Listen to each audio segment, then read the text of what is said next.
Hello and welcome back to CamBro Conversations. Today's conversation, I'm joined by Pat Divilly. Pat is a mentor, a best-selling author, and a podcast host. Pat, thanks for joining me. Thank you. I was impressed to hear the number you're on is 130, you said, or up on 130 episodes? Yeah, we're flying along now. I started it on the 1st of April 2020. I'd procrastinated majorly on it, Pat, for months and months and months. And then when they decided to lock us inside for weeks on end, I was like, well, you know what? That's my last excuse gone. I don't have any commuting time for work. I don't have any commuting time to the gym. Why don't I start recording this? So yeah, we're over 130 in now. Nice. Because I've heard the stats. I don't remember the stats, but so many podcasts start and don't go beyond episode 4, maybe 5. So good going. Yeah, I do see a lot of those stats. I think it's 4, 5, kind of 8's a big cutoff, and then 21's the next one. Where like if you go beyond that, you basically become in the top 5% in the world because nobody is able to adhere beyond that. But you're a man that's done hundreds and hundreds of podcasts, both on your own, but of course, so many guest appearances as well. Yeah, it's an amazing platform. It's been my own podcast for me is kind of a means of researching and teaching. I think, one of the best ways of learning is to teach what you're working on, and that's where questions come in and you get to kind of flesh out ideas. So it's helped me in that regard for sure. Yeah. It's a great platform, and I know you've got a pretty tumultuous relationship with Instagram and social media in terms of how much time you want to spend on there. You're very much a man that tries to allocate his energy away from that, and that's something that I certainly encourage as well.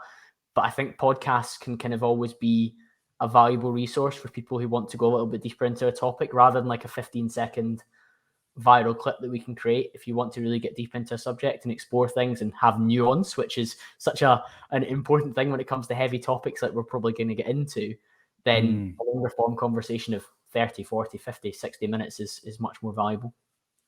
Yeah, and we'll probably get into this, but I think, black and white thinking, whether it's our own experience of black and white thinking of, I'm a good person if I do certain things, I'm a bad person if I do other things, or black and white thinking in relation to others, I think is one of the biggest issues in the world. Like when I put people in a box because they have different beliefs to me, I lose all connection or a chance to connect with that person.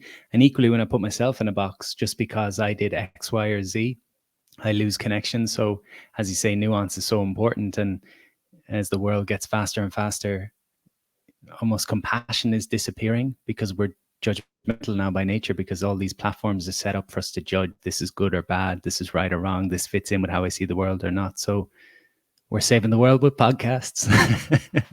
Yeah, well, it enables you, even if you have points of difference, to explore the other's point of view, and you probably come away from it being a little bit more open-minded to where somebody's perspective comes from. Because if you see a 30-second clip or a short caption that completely is in complete confrontation to your worldview and how you view things in the lens that you have, then of course you're a little bit likely to be a little bit triggered.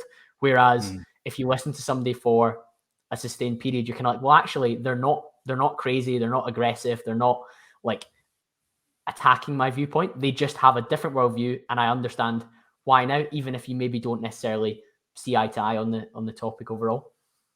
Yeah, and it's funny, I'm just thinking the way most of us were raised was probably to think that we're supposed to be right and you're supposed to get things right. And so there wasn't probably much emphasis put on messing things up and getting them wrong and learning through failure and creativity. And maybe that's had a knock-on effect now where we almost judge ourselves for getting it wrong. So we'd rather hold on to our opinion than be open to something new. So, yeah.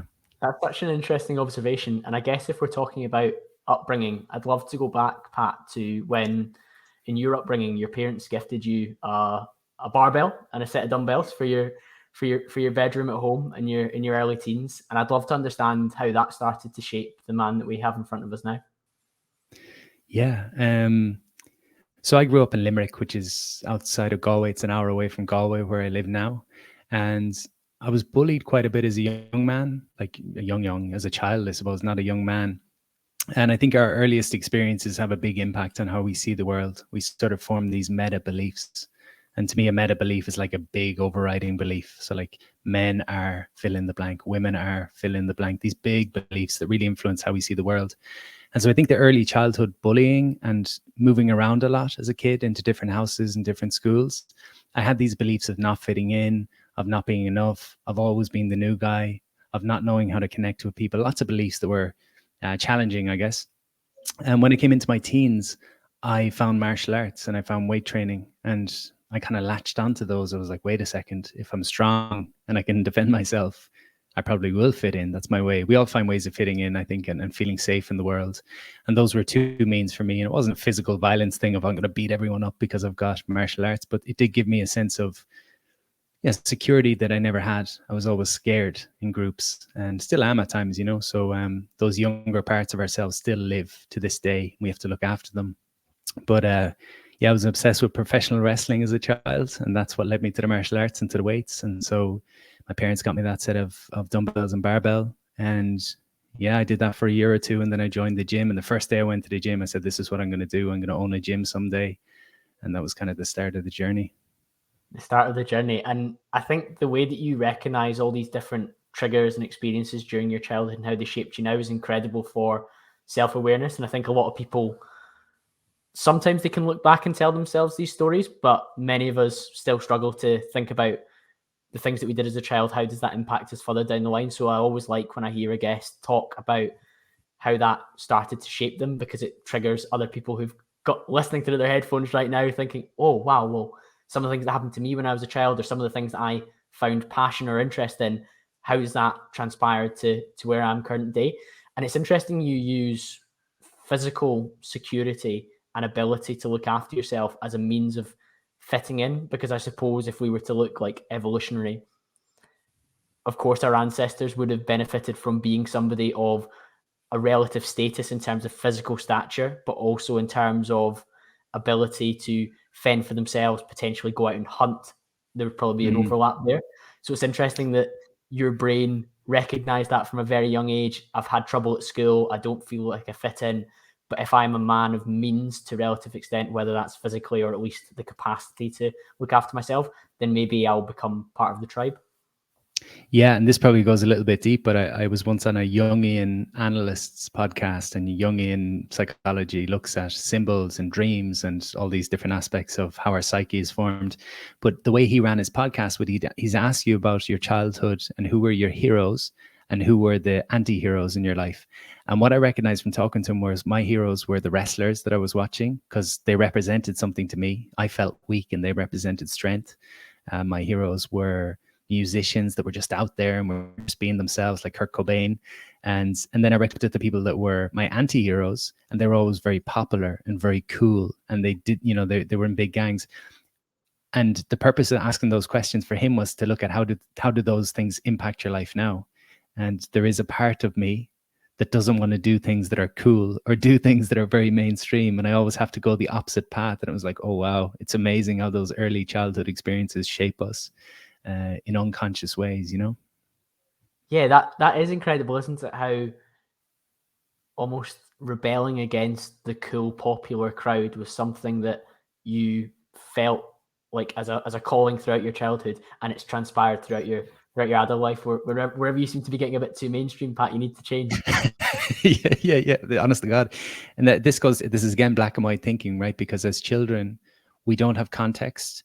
And so we polarize things. And so if the popular kids are bullying me, then popularity is bad and it goes in the bad box. If superheroes are strong, then that goes in the good box, and I lose context.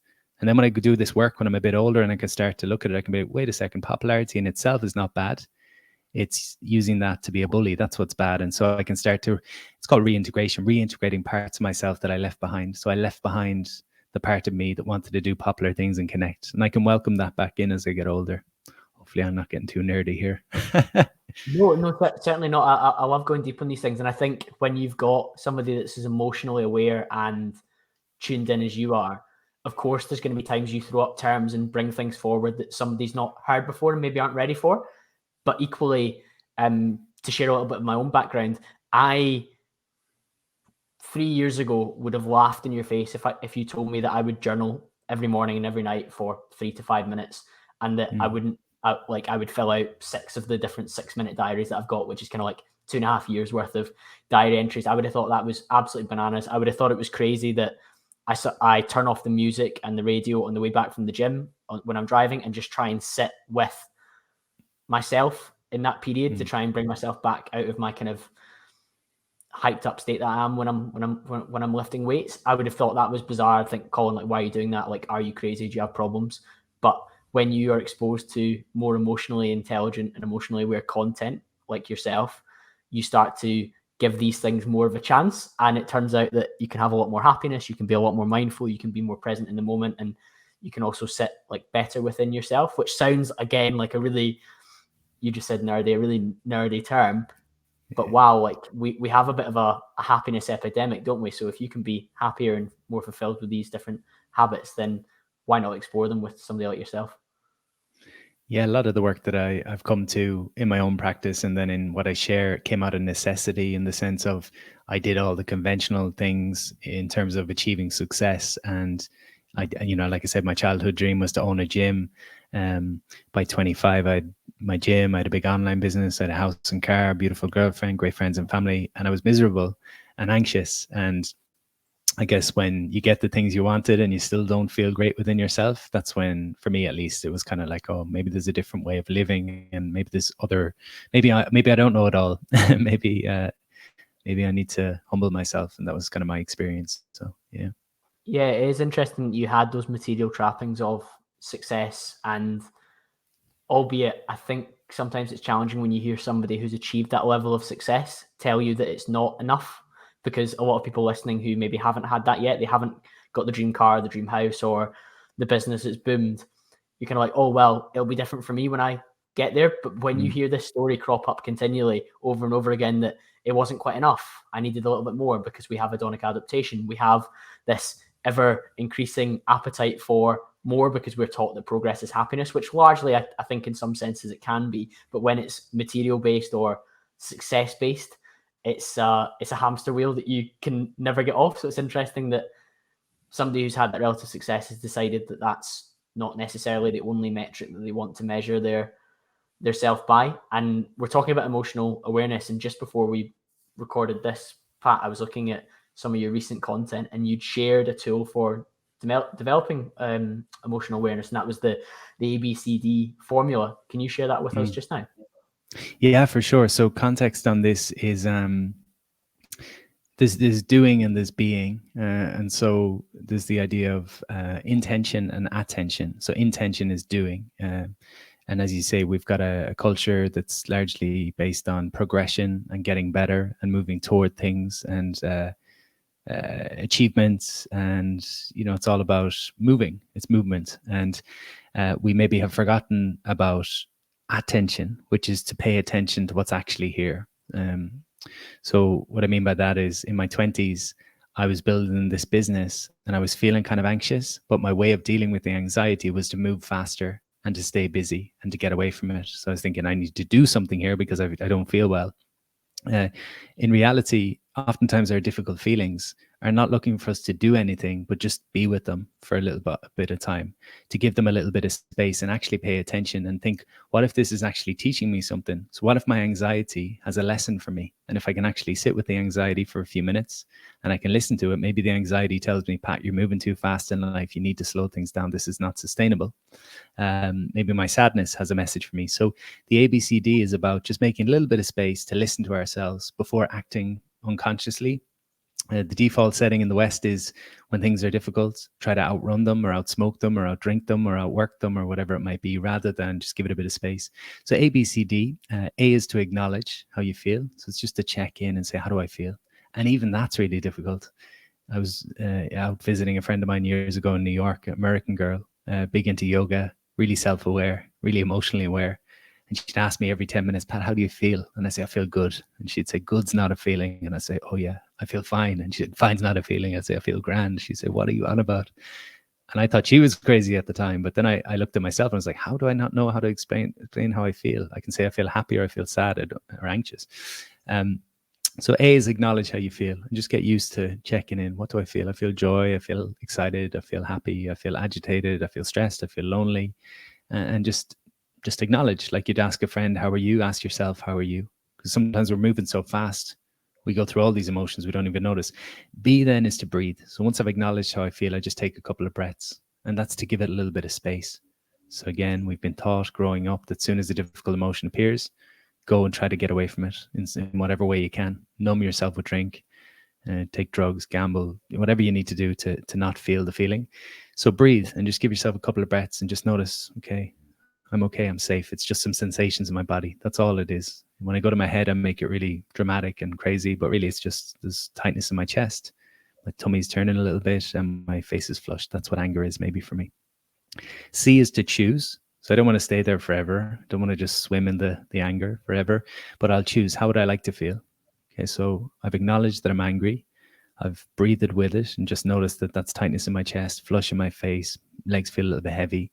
Now I'm choosing that I'd like to feel calm, as an example. I'd like to feel calm. That's C, choose. And D is decide. What's one thing I can do to make myself feel a little bit more calm, even 5%? It's not about clicking a switch and everything's fine, but what's one thing I can do? So A, acknowledge. B, breathe. C, choose how you'd like to feel. D, decide something you can do. And the decide piece is just kind of around, it's not toxic positivity. It's not just saying, oh, I'm going to click things and everything's perfect. I'm trying to run, it's not running away from myself. It's more, I used to have days where I'd wake up feeling anxious. And then I'd tell myself all day and I'd tell everyone that I met, I'd say, I'm anxious, I'm anxious, I'm anxious, I'm anxious. And I'd just be swimming in anxiety. And it never dawned on me that I could, maybe choose to feel something else and do something different, That acknowledge piece is very interesting because it forces, one of the terms you used was a gap.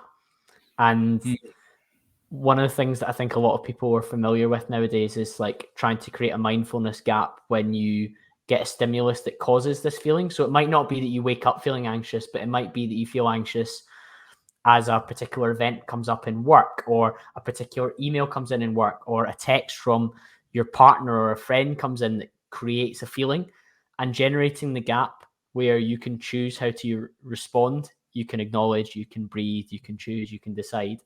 That's something that I think some people are familiar with, but I haven't heard it applied so much to somebody who's maybe struggling with things that aren't necessarily coming from external stimulus. They're more coming from like internal challenges. So you were speaking there about waking up and having a feeling of anxiety throughout a day without necessarily there being something that we can accuse of giving us anxiety, which I think a lot of the time in the modern world we look for, oh, well, it was because I spent too much time on my phone, which could be a valid reason.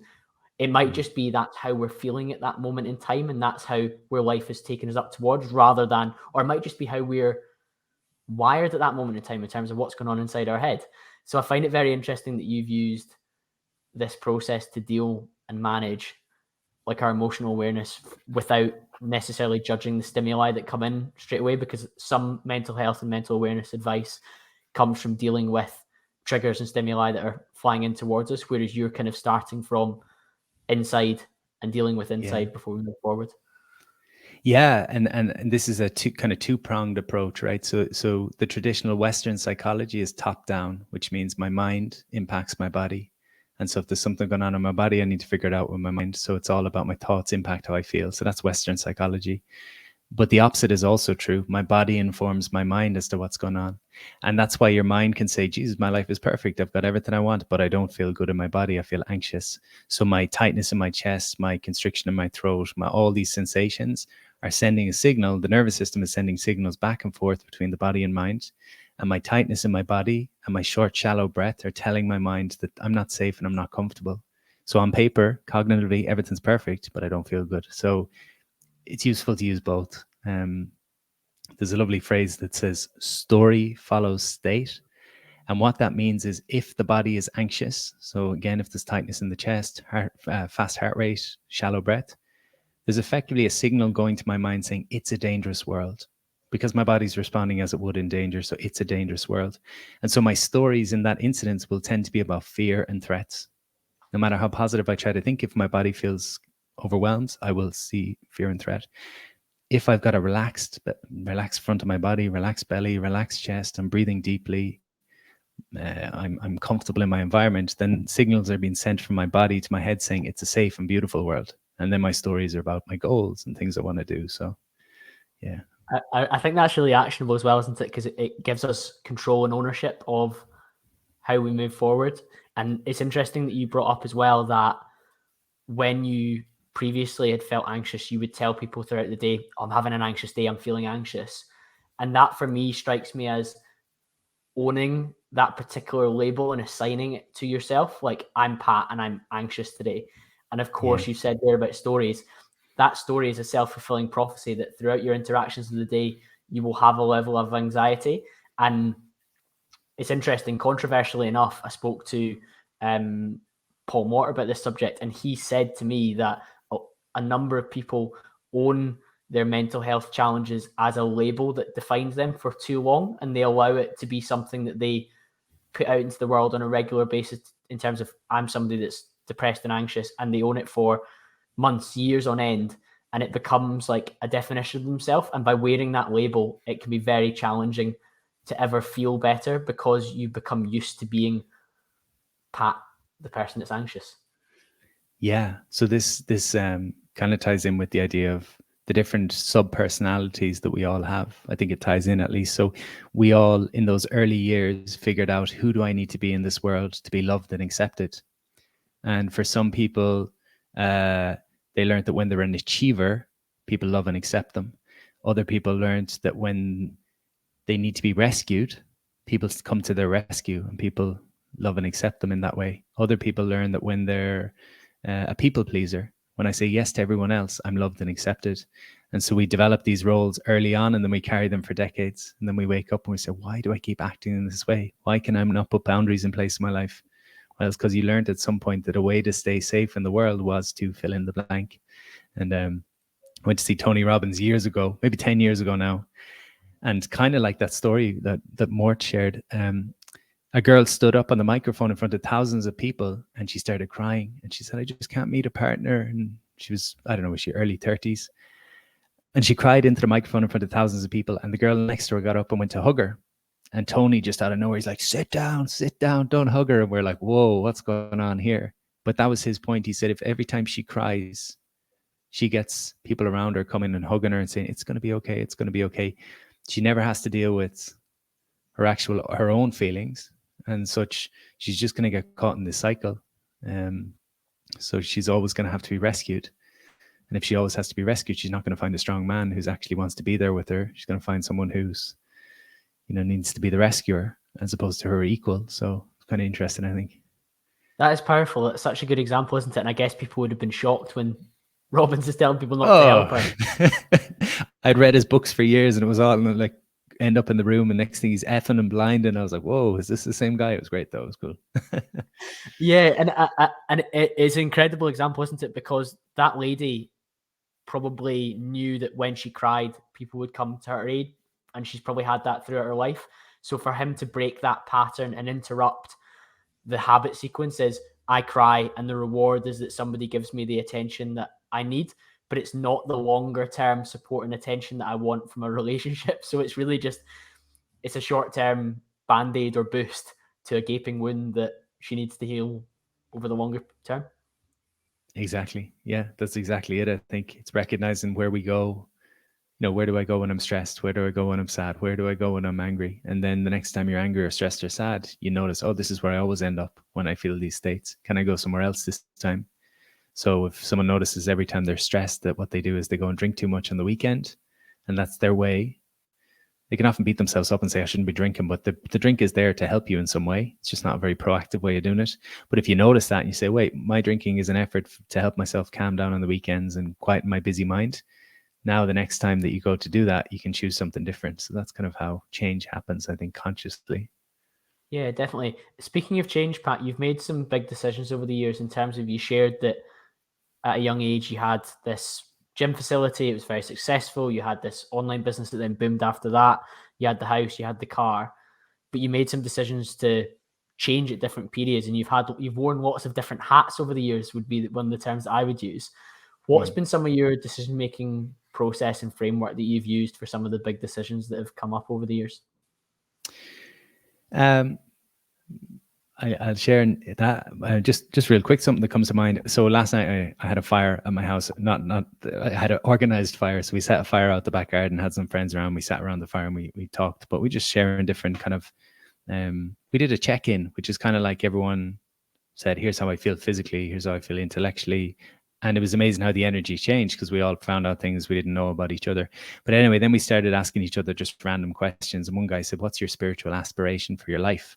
And I said, "It's to live a creative life." And a creative life means when I'm not feeling it anymore, I'll do something different.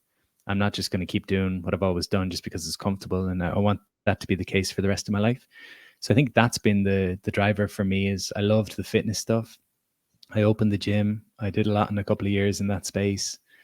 We had like 800 clients a month at one point. Brought out books and training and nutrition. There was lots happening, and it was like 10 years worth of life. It was a lifetime worth of life in 3 years.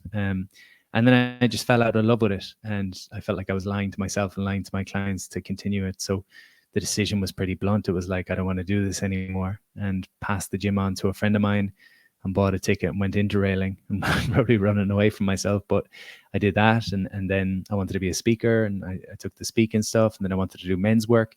It's always driven by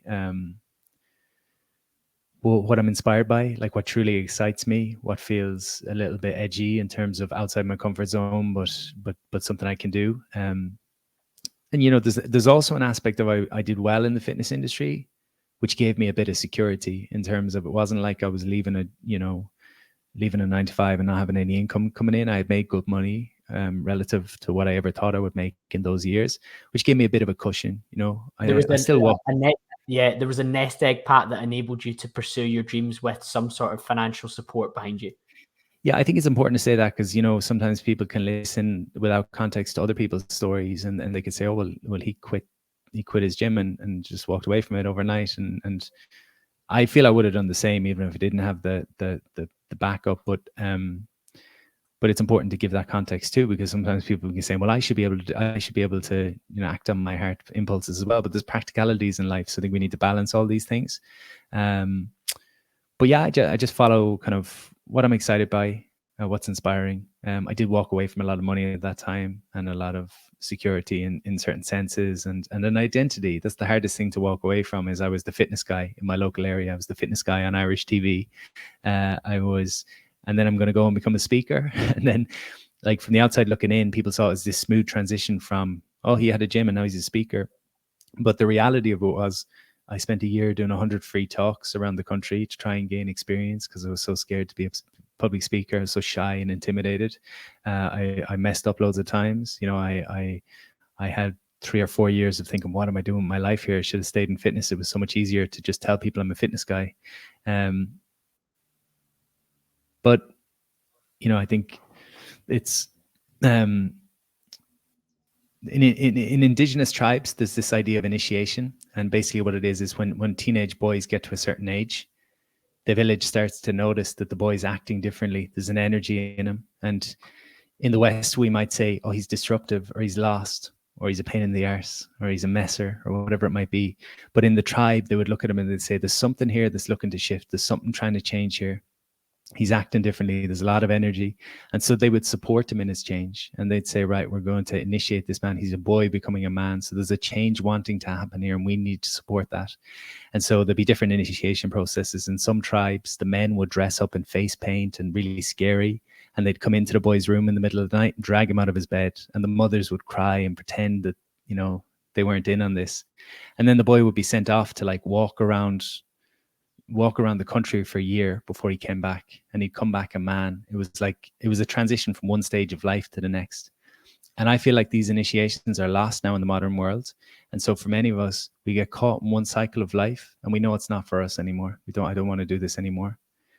But we don't have that village supporting us in stepping into a new role. There's an assumption that because you're 18 and you start something in college, that's what you're going to do for the rest of your life. So times in my life where I felt depressed or stuck or lost or numb, oftentimes what's going on is I'm trying to live a life that's not true for me anymore. I'm trying to keep doing the fitness thing, even though life is asking me to step into something new. So that might be a way for people to think about it. If you feel a little bit stuck, stagnant, if things look good on paper, but you don't feel good in yourself, maybe life is asking you to step into something new. And that could be to start an art class. That could be to quit your job. That could be a million different things. But yeah, it could be so many different things, Pat. And you used the term that was interesting earlier on about when you passed on the gym to your friend, you bought a ticket and went into railing, and you said, maybe that's me running away.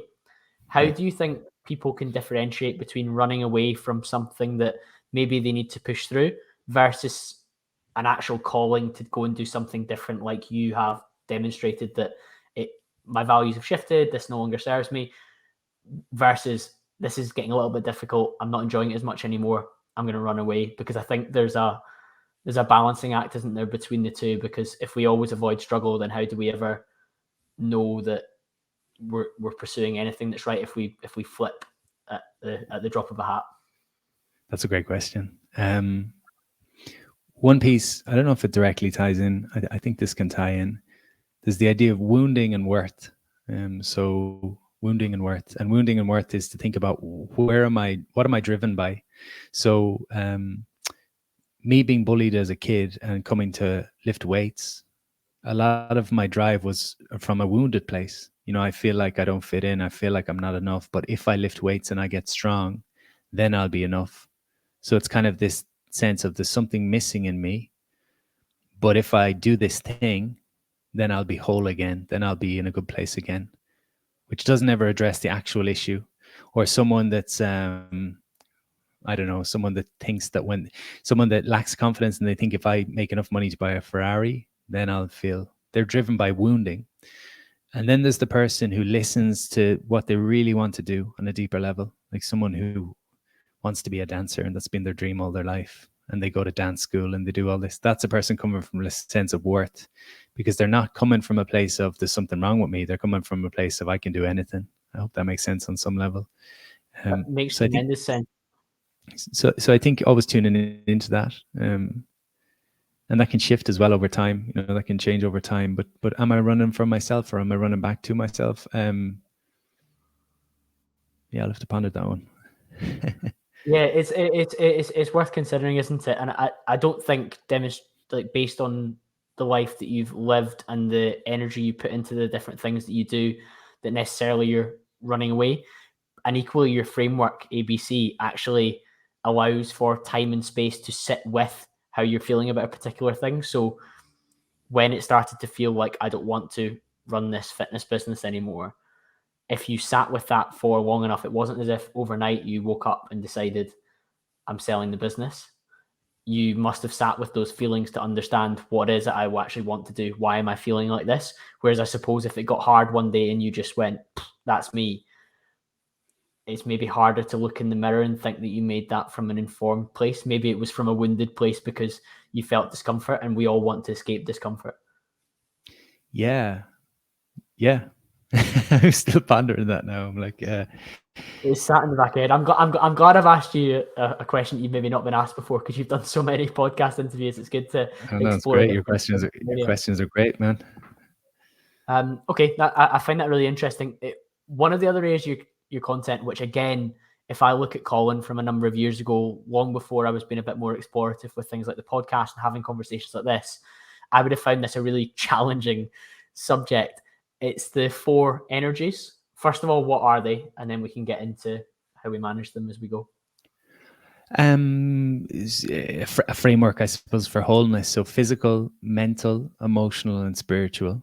Is this the one? This is that's the 4 energies I'd love to talk about. Yeah. So maybe to give I share an example sometimes on this of a friend of mine who's he's a speaker, but he's also an endurance athlete, and he once did 32 marathons in 32 consecutive days across 32 counties in Ireland. So a phenomenal task.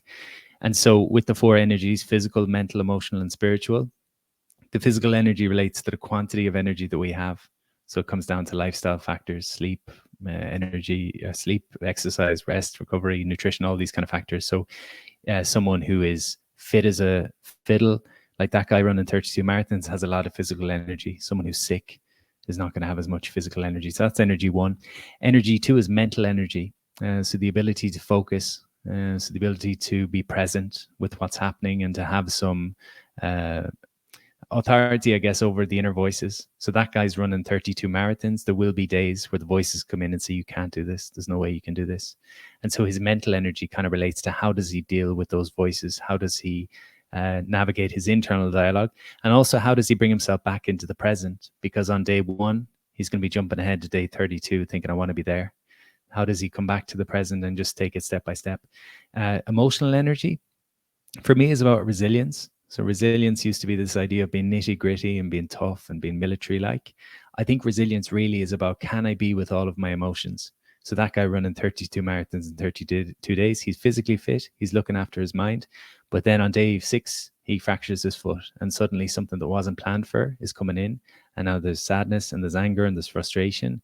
And emotional energy is the ability to work with those emotions and not be overridden by them. And then the final piece is spiritual energy. So that's going beyond ourselves. And like, this is the hardest one for people probably to grasp, is my life is not just about myself. And this guy was running the marathon, the 32 marathons, for a charity. And so when he's physically exhausted, his inner critic is in telling him this is impossible. His emotional energy is just, completely out of whack, and he's not feeling good. The deepest part is the part of in the back of his head that recognizes this is not just about me. This is for something bigger than me. I'm running this for charity, and that keeps him going. So hopefully that's a bit of a rundown of the 4. To be at our best, we need to have a connection to all 4. Like, I can be physically fit, but have a terrible inner critic in my head who I don't know who to deal with. I could have a very positive internal dialogue and be physically fit and energetic, but feel quite self-isolated because I don't have a connection outside of myself. So it's how am I doing on all 4? Yeah, there's so many different strands to that, isn't there? And we all probably know somebody or know periods within our own life where maybe we were physically smashing the gym and looking lean and strong, but emotionally we were behaving in a way that was irrational, or we didn't feel like aligned, whether that's in our career or our relationships or whatever else we spend our time doing. So I think when you consider the 4 across the board, there's different times where, and I use this analogy quite a lot for like where we put our energy and where we put our focus. If you had like dials on a dashboard and you have like 100 units to assign overall, if we're looking at the 4 of those being at 25 each, for example, we might be quite happy. But of course, there's periods where the physical one's turned up to 80, and then we've only got 20 units left to allocate across the other 3, and we're not serving ourselves as much as we need to in those other areas. And definitely, if I think back to previous versions of myself, the spiritual one, I would have found a very challenging thing to think about. And that's one I'd love to kind of dive into with just now, in terms of how can we manage that spiritual energy? Because again, it sounds like such an intangible, hard to touch, hard to quantify measure. But how do you do that? Well, here's one way I would think about it. I study a lot of indigenous teachings, so like tribes and kind of older way of living. I've got an amazing mentor over in the States. But I talk about initiation. But one of the big pieces that I like is this idea that back in the day, we might have grown up with 100 people in the tribe or 150 people in the tribe. And because it was 150 people, everyone had a specific role. And actually, in some tribes in Africa, when the woman becomes pregnant, she goes and sits under a tree, and the village shaman sits with her and tunes in somehow to the spirit of the baby and figures out what is the purpose of this baby coming into the world. What are they going to do? So maybe the baby's going to be the doctor in the village, or they're going to be the gardener, or they're going to have a purpose, they're going to have a role. And then the baby's name is given based on their role, so that every time their name is spoken, they're reminded of why they're here and what their purpose is. So in these cultures, the most important thing is your village, and then secondarily is your family, and then the third most important aspect is yourself. So it's your village, your family, then yourself. But then we think about our modern world, and it's individualistic, so it's about ourselves. Maybe there's a bit of thought about our family, and for most of us, it doesn't really go beyond that. So we've lost a huge part of who we are beyond ourselves. So the spiritual piece, from a practical standpoint, Tony Robbins talks about the 2 elements that are really important to feel fulfilled in life, and that's growth and contribution. So am I growing as a person? Everything in nature grows or it dies. There's no kind of stagnation, really. Like, plants are growing or dying, animals are growing or dying. So am I growing or am I dying? So growth will bring a sense of connection to myself, my spiritual life, and then contribution, going beyond myself. And if I were to ask people the happiest times in their life, there's a strong possibility there was an element of growth or contribution in there. They were growing, maybe they were going through college and they were going through a tough time of lots happening, but there was a sense of, I'm going somewhere here, there's something happening here, or there was connection and community maybe involved. So hopefully there's something there. Yeah, definitely think there's something there. And I like the learnings that you're taking from other societies, but also like ancestral behavior in the past. Because while I don't necessarily want to paint the picture that the modern world is designed to make us unhappy, there's lots of things that happen within it that take us away from some of the things that we know are fundamental and core to how we feel. And I've spoken to a number of people on the podcast with faith, including Simon Thomas. If you remember him, he was on Blue Peter back in the day. And I know you're Irish, so maybe you weren't into that. But Simon Thomas, and then another gentleman called Michael Omani, who they're both very, very religious. And while I don't have a faith, I can see that society has maybe struggled without some of these founding principles that have supported people's value system, and perhaps made you more spiritual if you believed in a deity and a set of values and community that went beyond yourself. Whereas now, as you've said, we've stripped it back to individual, a little bit of family, probably not any community. Whereas if you were religious in the sense of believing in the church that you go to, or the whatever place of worship you have, then you do have a greater community that you tend to feel part of. And I think we miss that massively nowadays. And I'm sure the indigenous societies that you're speaking about, they have that as a fundamental core value. Whether it's religious or not is another matter, but it's like connected much more so. Yeah, and the initiation I talked about earlier, this boys becoming men, the idea of it not being in the West is that a lot of grown up men now are just grown up boys, really. So they're still acting out like old men starting wars and sending young men out to die. These old men are guys that have never done their work in terms of looking at their own shadows, looking at their difficult emotions, being attentional, rather than just always trying to do and move away. So in the tribes, part of this initiation was you needed community to support you in your healing. So everyone around you was there because they recognized it wasn't about you. You becoming a man helped the whole community. You needed elders. So this was men that had done it years before you, so they could support you. You needed ritual, which was it actually being, okay, we're doing this now. And again, in our own society, and it's not to knock on our society, and it's not to be idealistic and think we're going back to a certain way of being. It's just how can we pull some of these elements in? I think for young men in particular, I do a lot of men's work. We don't maybe have the elders, the older guys that can point us in the right direction and say, look, I've done this work, I can help you. Maybe we don't have the ritual where there's like a conscious choice. Okay, we're going into this now and we're going to really help you grow up. So yeah, religion, I think, has some of those elements, the community aspect, the ritual aspect, the gathering, the song, all these parts are important. It has some boxes that you can tick that can support. And I have friends who actually, since the pandemic, albeit they would tell me that they don't necessarily have a massive faith in God, they've actually started to attend church, which I find very interesting because they felt that they needed an element of community and support. Others find that in other areas. So for example, you have people who, for some like fitness or the diet they have is like a religion, and they join a group, or not, I don't want to say a cult, but like a group of people that all subscribe to the same doctrine, and they create a community. Yeah, CrossFit, veganism, like there's lots of different elements of it. Like some bodybuilding gyms in Glasgow, where I'm from, like they are like religious about the gym they go to and the shows that they're all working towards and pulling together in the same direction, which I find interesting. Many of the people who listen to a podcast like this, Pat, one of the things that will go on inside their lives when they think about their mental well-being is overthinking, because we're people that are striving for being your best self. And with that comes a lot of different considerations. How can we start to deal with the process of overthinking our thoughts? So we can come at it probably a couple of different angles. One is I do a practice called morning pages, which I found really useful. And morning pages came from a lady called Julia Cameron.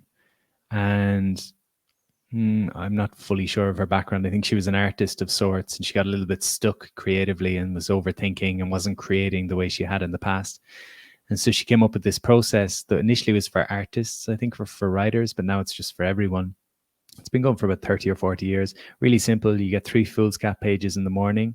First thing in the morning, you just dump whatever's on your mind onto paper, and you don't think, you just write.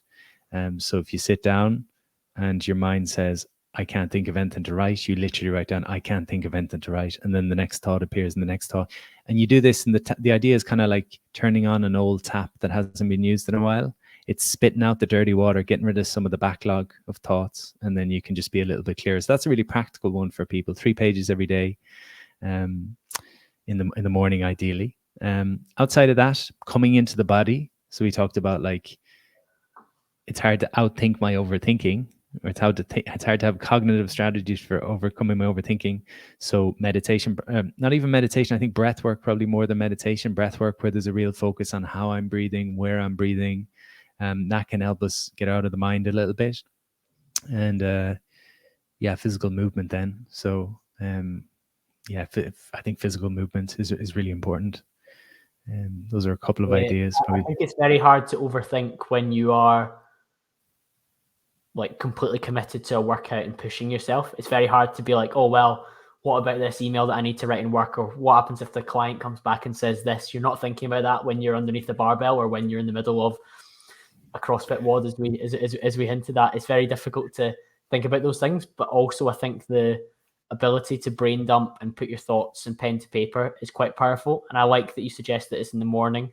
And I would strongly advocate for something like that to be before you've had the input of the outside world, be that the notifications on your phone or your emails or anything like that, where you can soak in potential prompts and ideas from the rest of the world. The person that you are before you've taken in anything else, let's deal with that. So there's nothing else that's going to come out that maybe you've been influenced by reading before you've even started your day off. Yeah, and one other piece, actually, that it's a bigger piece, but it could be useful, is the idea of parts work. And parts work is this idea that we have this abundance of personalities within ourselves, and so they all have different motivations. So I have a perfectionist character, I have a rock star character, I have all these different characters. I have an overachiever, I have a people pleaser, and one of my characters is maybe the overthinker. And so people want to just push this part of themselves away without understanding it. They want it to just get out of here. I don't want you in my life. Another way of looking at it is, can we welcome back in these parts and come to understand them? So what I would do is I would have people close their eyes and think, is there an image that comes to mind when you think about this overthinker? Maybe there's an image, maybe they think of someone who's just, I don't know, a bobblehead or something where it's all up in the head, that something will come. And then you lovingly speak to the overthinker and you ask them, what is it you want me to know? And you just listen, and maybe they'll tell you something. And then you ask them, what are you trying to protect me from? What's the overthinker trying to protect you from? And they'll give you answers. They might say that, if I overthink this project, I don't actually have to do this project, because if I do this project, I could mess it up and I'll be judged. So they're trying to keep you safe in some way. And then you could ask them, how old do you think I am? So oftentimes these parts of us think we're much younger. So maybe this overthinker came in my early life, and I can tell them, I'm 34 now, I'm not 10 anymore. I got this. Don't stress. We don't need to be overthinking. And just getting to know these parts can be an interesting way of working with them. It's asking questions of yourself that you typically wouldn't do. And I think one of the phrases you used at the start that stuck with me is you talked about the fast pace of the world in terms of it moving so quickly now. When you stop, pause, maybe think about these different parts of yourself, ask like difficult questions to yourself, like, how old do you think I am, overthinker? Why are you telling me the story of maybe that I would have benefited from when I was a child? Why are you still here asking me that question? And it's mad to think, talking to yourself, and people say that's one of the first signs of madness, isn't it? But it certainly isn't, in my opinion, because self-inquiry and the ability to think about these things empowers us to move forward with different decisions. Because like you say, maybe the overthinker is coming from a good place where it's trying to protect us from being exposed in a project that we're worried about actually delivering. But there's at some point we've got to shrug off the shackles of the protection that we're trying to give ourselves to take action and move forward. So I love that you have like different parts that you speak to. One of the ones you said there was the rock star as well. Tell me about when the rock star comes out to play. Is that before you? That's that's not actually a real character. I just came with that one. No, I'll give you a couple of mine. I've got an ordinary man character, and the ordinary man is there's a part of me that I learn new things and I get excited and I want to share them. But then this ordinary man character in my head says, Pat, don't share that. People will think you're daft. People like your stuff at the moment because it's quite accessible and it's practical and it's easy, but don't push it too much. The ordinary man can get to a certain level of success, but don't become too successful because then people will judge you. So that's a part of me that's scared of success. I What have a questions people do you ask him? similar questions. It'll be to look and say, what are you afraid of? And he's probably afraid of being ridiculed, being rejected, being judged for thinking you're not fitting in, thinking he's too big for his boots, being considered cocky, or being considered like, we all like to be seen in a certain light. And a lot of people with my workshops will say, oh, you're quite authentic and you're humble. And it's nice to hear those things, but they can almost become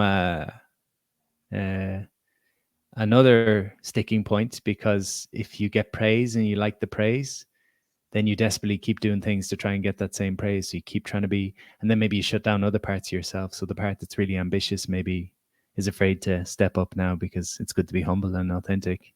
Yeah.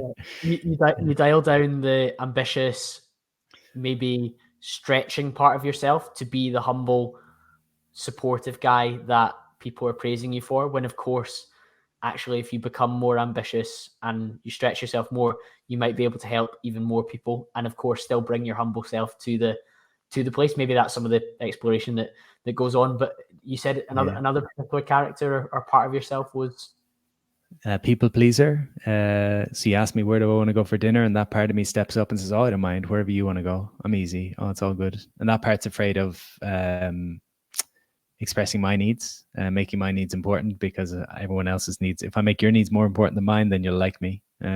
Other characters, I have a gossip girl character, and that's the part of me that looks on social media and says, what's that fella doing? He shouldn't be sharing that. He's not good enough to. So it's the part of me that I've got an inner critic that kind of directs negative self-talk, and then I've got an outer critic, which is the mean girl, that points the finger and says, you're not good enough. And that part's trying to keep me safe. Anyone that judges other people for their social media output, the stuff that they're putting on social media, generally it's a fear within us. Like, if I'm judging other people and saying, he shouldn't be sharing that, he's not qualified enough, he's not good enough, there's a part of me that's scared for me to share my stuff. And I'm just triggered because I'm seeing someone else doing it. And it's reminding me that I could be doing the same, but I choose not to. That's a very helpful perspective, isn't it? You can think about this as, in a good analogy, is a guy called Dick Schwartz that does a lot of this work. And he says, it's like all these characters are on a bus. They're all sat on a bus. And when you're in a good place, you've got this kind of just higher self. You've got your most solid self that's just in control, and you're feeling good. That guy's driving the bus. But then when you get triggered, or you get overwhelmed, or you get upset, or you get anxious, another character runs to the front of the bus, takes the steering wheel, and says, I'm taking over here.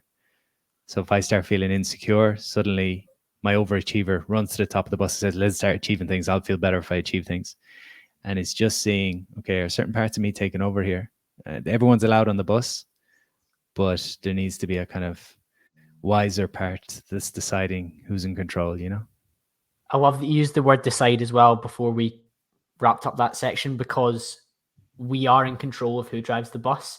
And you having awareness of the different characters that come forward in different parts of Pat that make their way to the different times that are maybe driving, whatever the timetable looks like, maybe between 3 and 5, the overachievers driving to move your business forward. And he's really helpful at that point. But maybe other times we need to move somebody else forward. One of the last areas that I'd love to go with you, Pat, is just regarding, for those that are watching on YouTube, an image that's in the background. You've spoken a lot about learnings that you've had from Tony Robbins, but in the background of your camera just now, we've got a photo of Ram Dass. What have you learned from that gentleman? He's just got beautiful quotes. Part of it with him, so Ram's backstory was he was a Harvard psychologist. Him and Timothy Leary were two famous Harvard psychologists, and he got all the trappings of success in his early 30s. So he had a boat, and he had, like, this is back, I don't know, the 70s, 60s. He had a boat, he was a PhD, he worked in Harvard, he had lots of money, all this kind of, he had a plane, all this kind of stuff. And he just, there was something off. He just wasn't completely happy. And Timothy Leary started using magic mushrooms and introduced Ram to them. And he was Richard Alpert at the time. And he said in that night, he learned more about his mind than he had in all his years of study. The two guys went separate directions. Timothy Leary became kind of a rock and roll guy and was doing a lot of psychedelics with all the rock stars in the 60s. But Ram said, wow, the place I went to was incredible. I want to learn how to do that without having to use mushrooms or LSD or any things. So he went to India and he studied with a guru called the Maharaji. And he came back and he just preached. He just had a beautiful message. Lots of beautiful messages. Like one story he tells is about going to the woods and looking at the trees. And I don't look at this tree and say, "I look at that tree's kind of fatter than the rest of the trees," or that tree's too tall. I just see the beauty in every tree because every tree is different. And then why do we then come back to the human space and be putting judgments on people that he's too much this or she's too much this or I'm too much this? And he had another quote.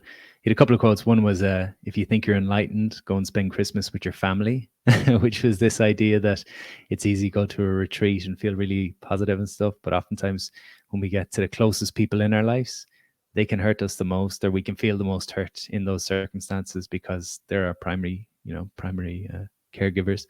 Another quote, I like this one. The only thing you can do for me is work on you, and the only thing I can do for you is work on me. So wow, work. Yeah, it's just we're all having a different experience, and it's not our job to fix or save anyone, or to judge anyone, or change anyone. Everything's our own work. Like sometimes when we start doing personal development work, sometimes people come and they say, "My family are so negative," and I say, "No, like." Don't focus on you. That's a chance for you to be more compassionate, and that's like your work. So he's an amazing man. Yeah.